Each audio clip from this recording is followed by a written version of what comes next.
Perlawanan rakyat Banjar terhadap kolonial Belanda.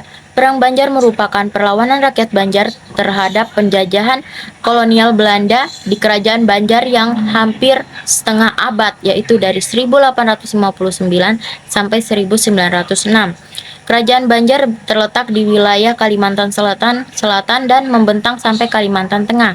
Perlu kalian ketahui, kerajaan ini memiliki begitu banyak hasil alam seperti emas, intan, lada, rotan, dan damar. Hal ini menjadi daya tarik dan penyebab Belanda ingin menguasai kerajaan Banjar. Penyebab terjadinya perang. Strategi awal yang dilakukan Belanda demi menguasai kerajaan Banjar ialah menjalin perjanjian dengan Sultan Sulaiman pada tahun 1817. Masuknya Belanda tentu mempengaruhi kondisi politik, sosial, dan ekonomi pada masa itu di kerajaan Banjar. Penyebab pertamanya yaitu adanya penyempitan daerah kekuasaan kerajaan Banjar. Akibat perjanjian dengan Belanda, Sultan Sulaiman harus menyerahkan sebagian wilayah Banjar ke Belanda. Contohnya, daerah yang dibagi tersebut itu yang dimaksud adalah Dayak, Sintang, Bakumpai, Tanah Laut, Mundawai, Kota Waringin, Lawai, Jalai, Pigatan, Pasar Kutai, dan Beran. Kedua, kesengsaraan rakyat Banjar karena dibebani pajak yang tinggi dan kerja wajib.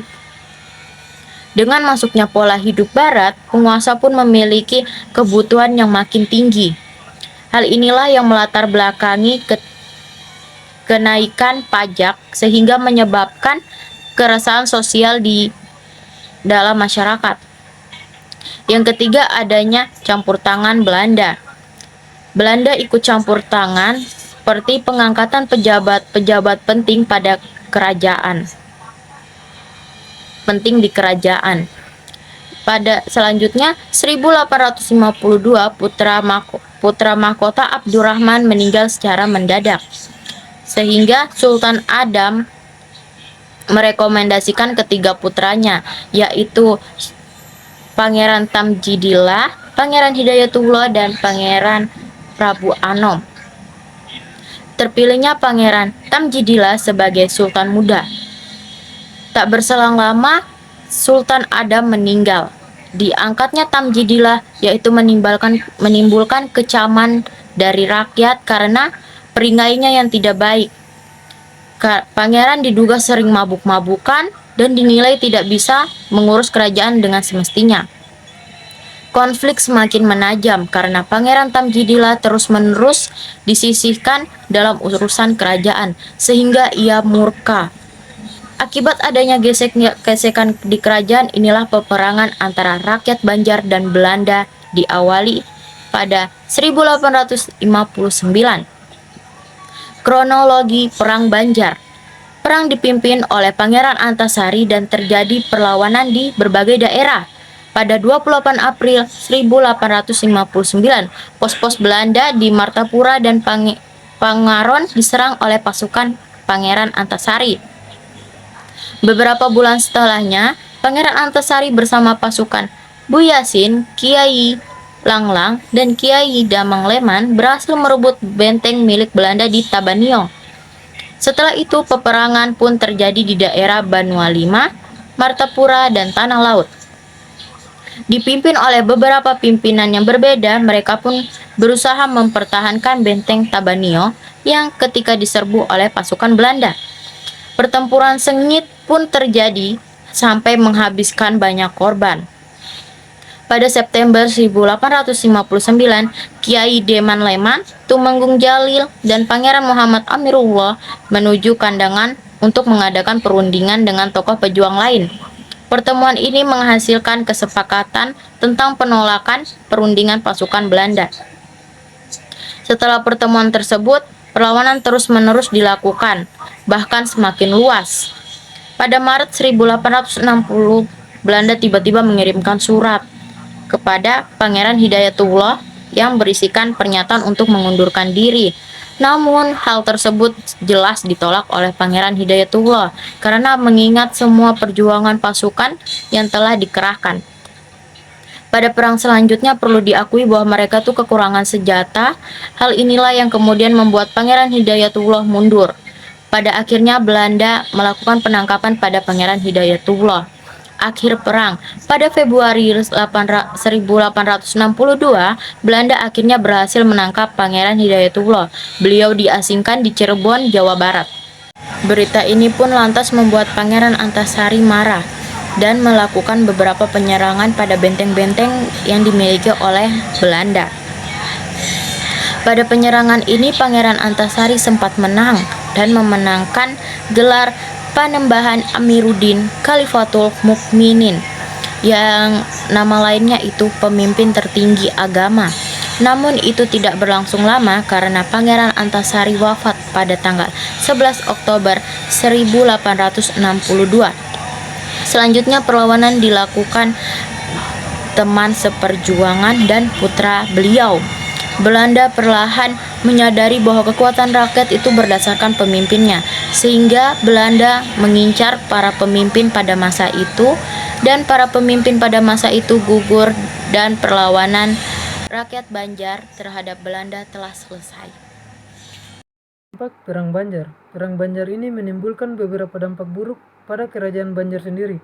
Seperti yang pertama, pembubaran Kesultanan Banjar. Kesultanan Banjar kemudian dibubarkan dengan tujuan menghindari konflik lebih lanjut dan untuk menghindari resiko adanya pemberontakan dari rakyat Kalimantan Selatan, pusat kerajaan Banjar, begitu pula dengan pemerintahan yang ada di bawah kekuasaan Kesultanan Banjar. Yang kedua, Belanda menguasai Kalimantan. Oleh karena Kesultanan Banjar sudah tidak ada, seluruh sistem pemerintahan berada di bawah kekuasaan Belanda. Masyarakat kembali mengalami penderitaan seiring terjadi konflik antara masyarakat karena keadaan yang serba kekurangan.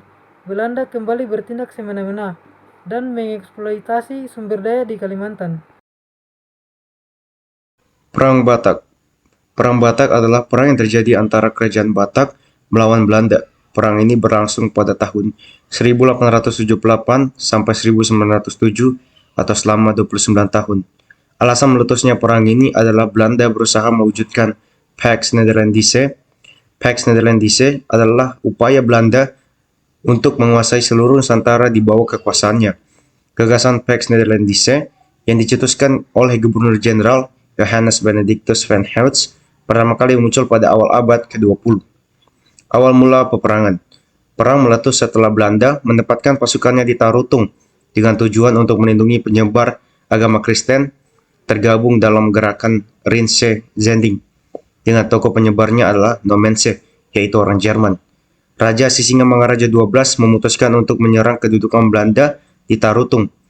Perang berlangsung selama 7 tahun di daerah Tapanuli Utara, seperti Bahal Batu, Siborong-Borong, dan Luban Julu.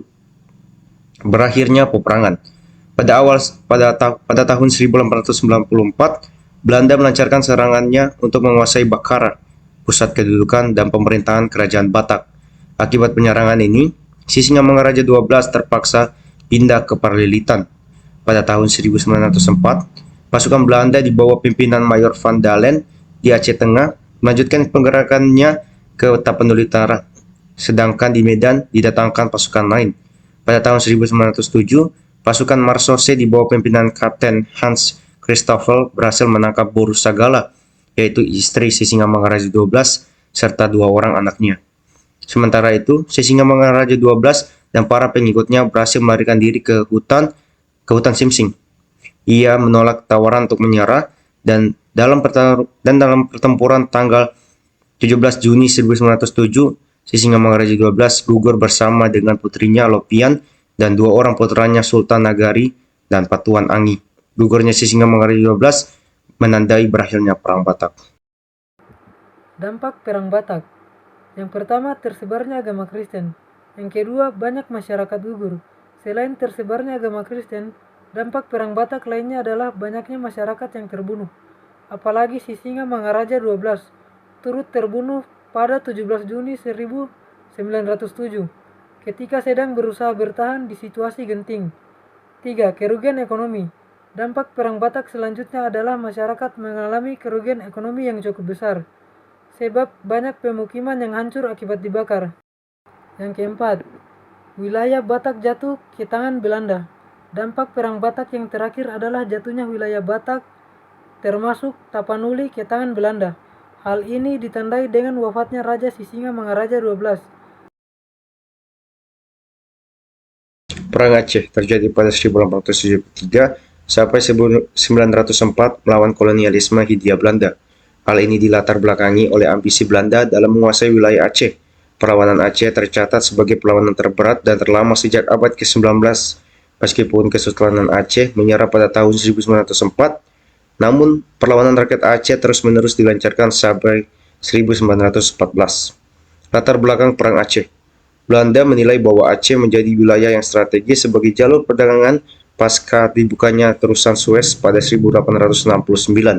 Pada tanggal 17 Maret 1824, antara Belanda dan Inggris menyepakati Traktat London atau Perjanjian London yang membagi wilayah Indonesia dan Semenanjung Malaya.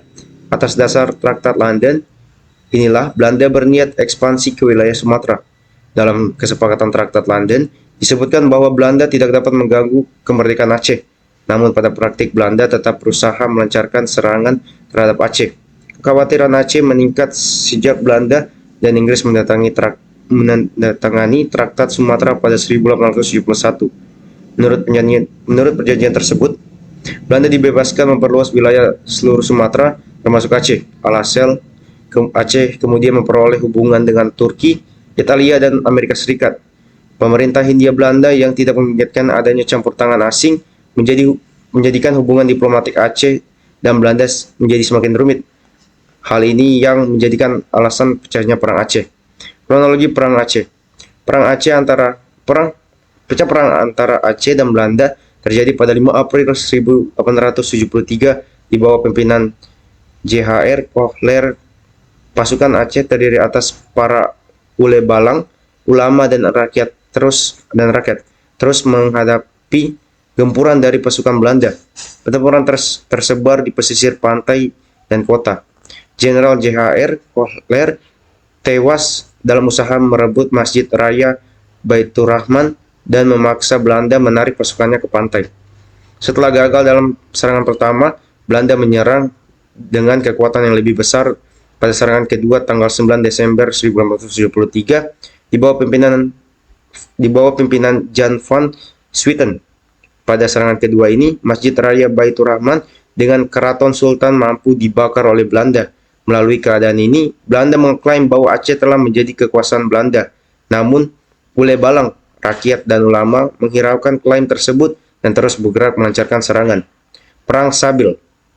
Penobatan Sultan Alauddin Muhammad Daud Syah pada tahun 1884 menjadi babak baru dalam Perang Aceh. Penobatan ini juga menandai keputusan Perang Sabil, Perang Suci, untuk membela tanah air dari kezaliman Belanda. Tokoh-tokoh yang memproklamasikan Perang Sabil, diantaranya Tuanku Hashim, Panglima Polim, dan Teuku Cik di Tiro. Melalui pernyataan Perang Sabil, perlawanan Perang Aceh semakin meluas. Belanda mulai kewalahan tak kalah perjuangan Aceh menerapkan perang gerilyanya. Belanda dalam menyikapi perang gerilya kemudian menerapkan strategi konsentrasi stealth, yaitu strategi memusatkan pasukan supaya dapat lebih terkumpul. Ketika cara ini dianggap belum efektif, maka Belanda mencoba menugaskan Snoek Huronje untuk mempelajari sistem kemasyarakatan Aceh guna mencari celah serangan kepada Aceh. Strategi Snoek Huronje memiliki latar belakang pendidikan teologi yang ditugaskan untuk mempelajari kultur budaya masyarakat Aceh. Guna mengalahkan Aceh, Snoek Huronje menyamar dengan nama Abdul Ghaffar sebagai ulama dari Arab dan melakukan kajian seluk-beluk kehidupan dan semangat juang Aceh. Hasil dari penelitiannya disimpulkan bahwa kekuatan Aceh terletak pada peran para ulama. Penemuan ini kemudian dikembangkan sebagai dasar siasat perang baru, termasuk dalam pembentukan Korps Marsa Suese, yaitu pasukan yang terdiri dari orang-orang Indonesia yang berada di bawah pimpinan opsir Belanda. Dengan strategi ini, Belanda mampu mematahkan serangan gerilya dari rakyat Aceh, hingga pada 1859, Teuku Umar gugur dalam pertempuran di Meulaubah. Akhir dari Perang Aceh. Belajar dari gugurnya Teuku Umar, Panglima Poli memutuskan untuk berpindah-pindah agar tidak bernasib sama dengan Teuku Umar. Pada tahun 1903, Sultan Alauddin Muhammad Daud Syah dan Panglima Polem akhirnya menyerah karena tekanan bertubi-tubi dari Belanda. Peristiwa ini yang kemudian membuka jalan bagi Belanda untuk menguasai Aceh. Meskipun Kesultanan Aceh runtuh, namun semangat perlawanan terhadap Belanda tetap sulit dipadamkan bahkan hingga masa pendudukan Jepang. Dampak yang muncul akibat Perang Aceh yang pertama, dalam akhir peperangan Aceh harus mengakui kedaulatan Belanda dan menyerahkan seluruh wilayah kekuasaannya. Yang kedua, Perang Aceh yang terjadi cukup lama membuat pemerintah Belanda dilanda krisis moneter. Hal itu terjadi akibat kekosongan kas negara akibat membiayai Perang Aceh. That nigga clap, I got 3 old thoughts, new guap.